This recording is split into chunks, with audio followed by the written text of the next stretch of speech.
नमस्कार, स्वागत है आपका। आप देख रहे हैं रिपब्लिक भारत का डिजिटल प्लेटफॉर्म और मैं हूं आपके साथ विवेक शुक्ला। आज हम बात करेंगे भारत की ताकत की, क्योंकि आज भारत की ताकत और ज्यादा बढ़ गई है। बात आईएनएस विक्रांत की हो रही है, जिसे आज प्रधानमंत्री नरेंद्र मोदी ने देश को समर्पित किया। भारत के इस बाहुबली को लेकर कई सारी बातें हैं, जिसको हम आपको बताएंगे। क्या कुछ खूबियां हैं, ये भी हम आपको बताएंगे। सबसे पहले ये जानिए कि आज कार्यक्रम क्या हुआ। आज प्रधानमंत्री मोदी ने स्वदेशी युद्धपोत विक्रांत को देश को समर्पित किया और आपको बता दें कि ये देश में ही बना है और इस तकनीक के सहारे, यानी कि आत्मनिर्भर भारत के सहारे, इस युद्धपोत को बनाने वाला भारत उन देशों में शामिल हो गया है जो अपने बल पर, अपनी क्षमता से किसी एयरक्राफ्ट कैरियर का निर्माण कर सकने में सक्षम हैं। आपको बता दें कि आज हुए कोची में इस कार्यक्रम में प्रधानमंत्री मोदी के अलावा वहां पर केरल के राज्यपाल और केरल के मुख्यमंत्री भी शामिल हुए। इस युद्धपोत को मेक इन इंडिया के तहत बनाया गया है, इसलिए बेहद खास है। और आपको बता दें ये भी कि विक्रांत अब तक का सबसे बड़ा एयरक्राफ्ट कैरियर शिप है। स्वदेशी युद्धपोत विक्रांत की विशेषताओं पर अगर गौर किया जाए तो ये बहुत बड़ा है, बहुत भव्य है, बहुत शक्तिशाली है, बेहद ताकतवर है और अपने आप में बेहद ही अलग है और खास भी है।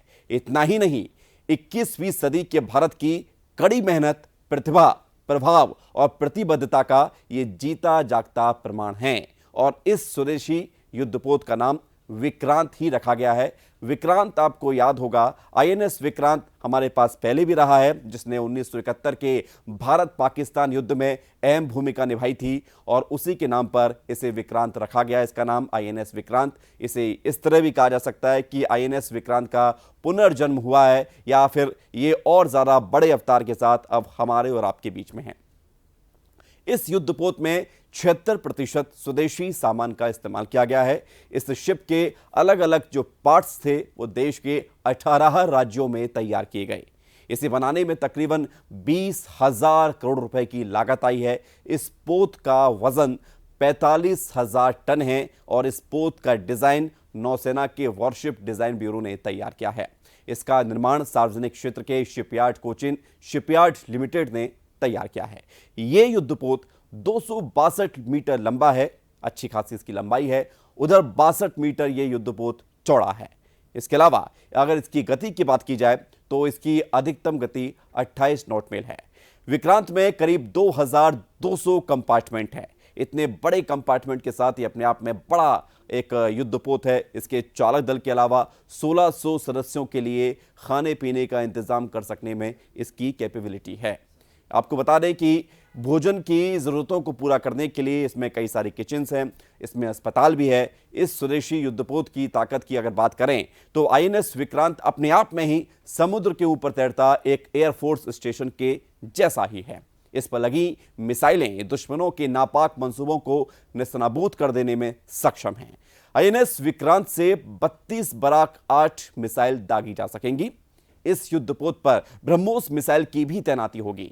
एक साथ इस युद्धपोत पर 30 विमान तैनात किए जा सकते हैं। आप अंदाजा लगाइए कि यह युद्धपोत कितना ज्यादा ताकतवर है और इससे देश की नौसेना की ताकत कितनी ज्यादा बढ़ेगी।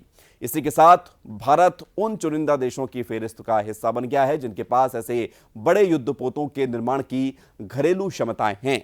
इस युद्धपोत के समुद्र में उतरते ही अब नौसेना की ताकत भी दोगुनी हो जाएगी। विक्रांत ने पिछले साल 21 अगस्त से अब तक समुद्र में कई चरणों में परीक्षण को सफलतापूर्वक पूरा किया है और अब युद्धपोत को नौसेना की सेवा में शामिल किए जाने के बाद इस पर विमानों को उतारने का परीक्षण किया जाएगा। इसी साल नवंबर से आईएनएस विक्रांत पर विमान उतरने का परीक्षण भी शुरू होगा, जो कि 2023 के मध्य तक पूरा होगा। तो ये तो इस युद्धपोत की खासियत थी, इसकी ताकत थी, लेकिन अब इसका असर क्या होगा ये भी जान लीजिए।